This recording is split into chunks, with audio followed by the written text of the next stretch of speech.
വിദ്യ നിലവിൽ എസ്എഫ്ഐ നേതാവല്ലെന്ന് മന്ത്രി പി രാജീവ്. ഒരു കുറ്റവാളിയെയും സർക്കാർ സംരക്ഷിക്കില്ല, തെറ്റായ പ്രവണതകൾ അംഗീകരിക്കില്ല.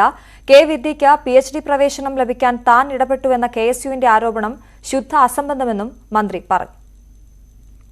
എസ്എഫ്ഐ നേതാവൊന്നുമില്ലല്ലോ അവര്.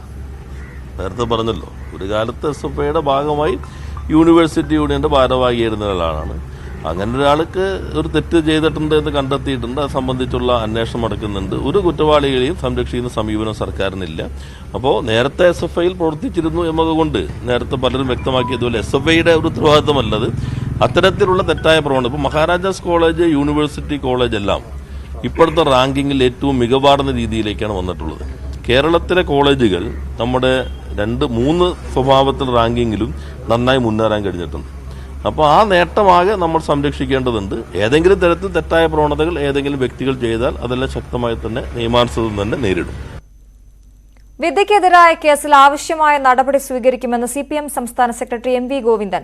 വിദ്യയെ അറസ്റ്റ് ചെയ്യേണ്ടത് CPM അല്ല, ആർഷോയ്ക്കെതിരെ നടന്ന വലിയ ഗൂഢാലോചനയാണ്. ഗൂഢാലോചന നടത്തിയത് ആരാണെങ്കിലും പുറത്തു കൊണ്ടുവരുമെന്നും MV ഗോവിന്ദൻ പറഞ്ഞു. ആവശ്യമായ രീതിയിൽ പോലീസ് നിലപാട് സ്വീകരിച്ച് മുമ്പോട്ടേക്ക് പോവുക. അതിലൊന്നും ആരും സംരക്ഷിക്കാനും ആരെങ്കിലും പിന്തുണയോടുകൂടി ഇത്തരം തെറ്റായ നിലപാട് സ്വീകരിച്ചവർക്ക് സംരക്ഷണം ലഭിക്കുകയും ചെയ്യുമെന്നുള്ള ഒരു തെറ്റിദ്ധാരണയും വേണ്ട. അല്ല, വിശദീകരണം എന്തിനാ എതിർക്കേണ്ട കാര്യം? സത്യം പറഞ്ഞാൽ ഒരു ഗൂഢാലോചന നടത്തിയിരിക്കുകയാണ്. SFIയുടെ സംസ്ഥാന സെക്രട്ടറി ഒരു തരത്തിലും ഒരു തര പങ്കാളിത്തം ഇല്ലാത്ത കാര്യത്തിൻ്റെ അകത്ത് അദ്ദേഹത്തെ പ്രതിയാക്കുന്നതിന് വേണ്ടിയുള്ള ബോധപൂർവമായ ഒരു ഗൂഢാലോചനയാണ് നടന്നത്. അത് കൃത്യമായിട്ട് പുറത്തു കൊണ്ടുവരിക തന്നെയും ആരൊക്കെ അതിന്റെ പിന്നിലുണ്ടോ അവരെല്ലാം ഫലപ്രദമായിട്ട് നിയമത്തിന് മുമ്പിൽ കൊണ്ടുവരാൻ തന്നെയാണ് ഉദ്ദേശിക്കുന്നത്. കോൺഗ്രസ് പുനഃസംഘടന നടത്തിയത് ജനാധിപത്യപരമായെന്ന് പ്രതിപക്ഷ നേതാവ് VD സതീശൻ.